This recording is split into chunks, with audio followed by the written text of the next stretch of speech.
Varsóvia assinala o acontecimento todos os anos no dia 1 de agosto às 5 da tarde. O som das sirenes evoca o início da revolta de Varsóvia em 1944. Foi a tentativa de libertar a cidade da ocupação alemã antes da chegada do exército soviético visto pelos polacos como aliado. Até mulheres e crianças faziam parte do exército clandestino da Polónia e participaram nos combates. Entre os soldados estava Leszek Żukowski, também conhecido por Antek. Em entrevista à Euronews, recorda que os militares organizaram uma unidade no prédio onde ele vivia. Dowódca tego oddziału, wiedząc, że miał wywiad, wiedząc, że jestem harcerzem, wezwał mnie i powiedział: znasz ten teren, będziesz naszym łącznikiem. Jak zdobędziesz broń, będziesz żołnierzem. Więc ja, jak to się mówi, jakbym Pana Boga za nogi złapał, bo ja miałem w 1944 roku 15 lat. Cerca de 50.000 polacos lutaram na revolta de Varsóvia, incluindo quase 6.000 crianças. Com a ajuda dos aliados ocidentais limitada a lançamentos aéreos, a capital polaca resistiu sozinha durante 63 dias. O levantamento acabou por ser esmagado, com a morte de perto de 200.000 pessoas e uma Varsóvia em ruínas. Mas os alemães ficaram surpreendidos com a resistência dos polacos. Mieliśmy do wyboru albo się poddać, albo walczyć. I wybraliśmy walkę. I to jest ten polski wybór, który nie zmieniał się przez wiele pokoleń wcześniej. Hoje, passados 81 anos, os heróis da revolta de Varsóvia continuam a ser símbolo de coragem e de luta pela dignidade. Especialmente numa altura em que, na fronteira leste, a Ucrânia trava uma guerra com a Rússia.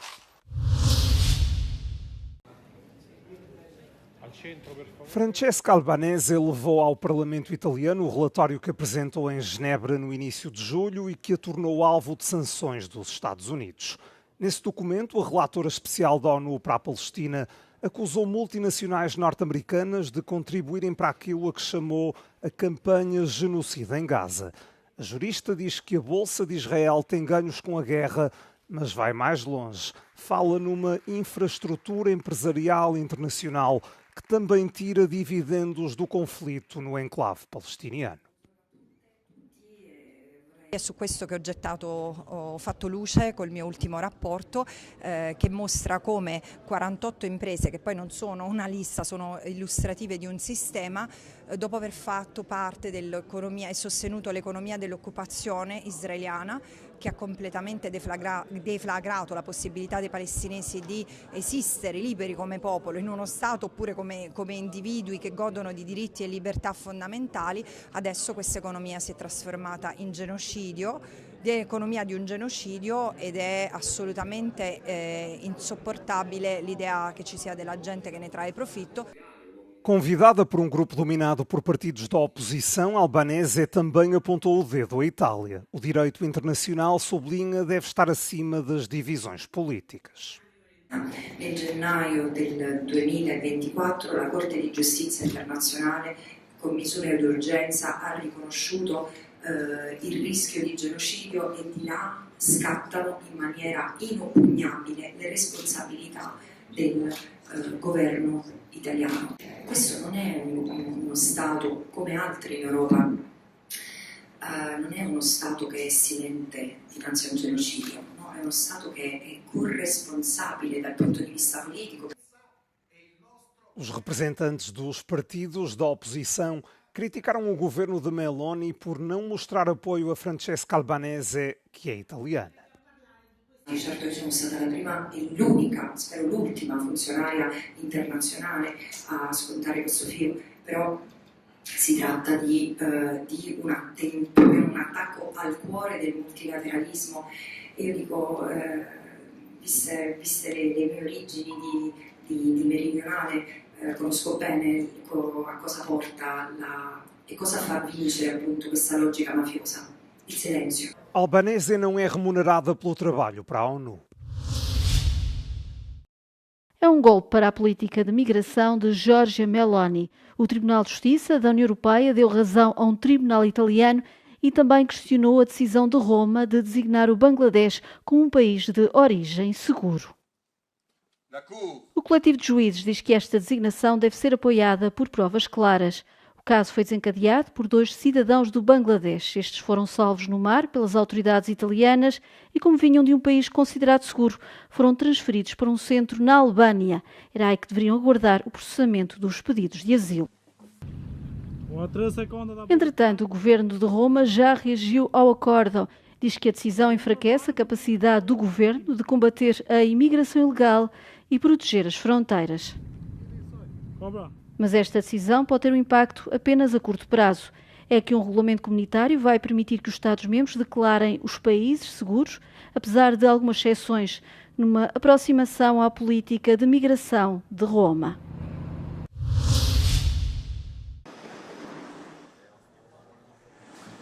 Depois de 54 tentativas falhadas para eleger o presidente do Parlamento, cabe agora ao Tribunal Constitucional do Kosovo resolver o impasse político no país.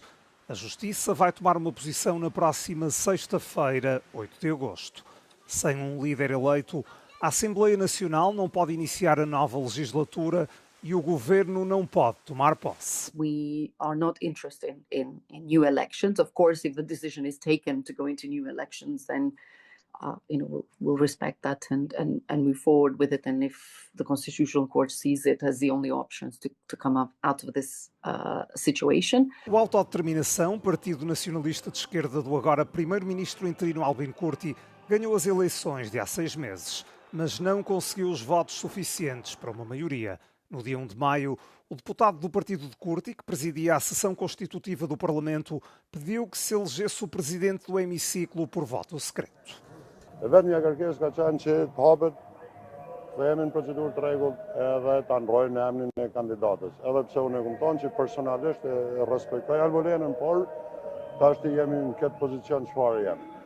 A oposição entende que o partido de Albin Kurti violou a Constituição ao propor uma votação secreta. O Tribunal Constitucional deverá pronunciar-se sobre esta acusação. É também criticada a insistência do Autodeterminação em eleger a antiga Ministra da Justiça, Albulena Hadjiu, para a presidência do Parlamento. Dezenas de idosos morreram num lar em Pequim após este ter sido inundado durante fortes tempestades no início desta semana, segundo as autoridades chinesas. As 31 mortes representam quase metade das pelo menos 70 pessoas que morreram quando fortes tempestades atingiram a capital chinesa e as províncias vizinhas. Em apenas alguns dias choveu o equivalente a quase um ano na região e muitas pessoas foram apanhadas de surpresa pelas subidas das águas. As autoridades ofereceram um pedido de desculpas público na quinta-feira, quando anunciaram as mortes. As caravelas portuguesas, normalmente encontradas em águas tropicais ou subtropicais, têm sido vistas no Oceano Atlântico e, nos últimos tempos, dado à costa nas praias de França, obrigando ao encerramento de várias delas, como foi o caso da semana passada no sudoeste francês. A criatura marinha que se assemelha a uma alforreca é venenosa e uma picada pode desencadear reações que vão desde a irritação da pele até ao vômito e dificuldades respiratórias.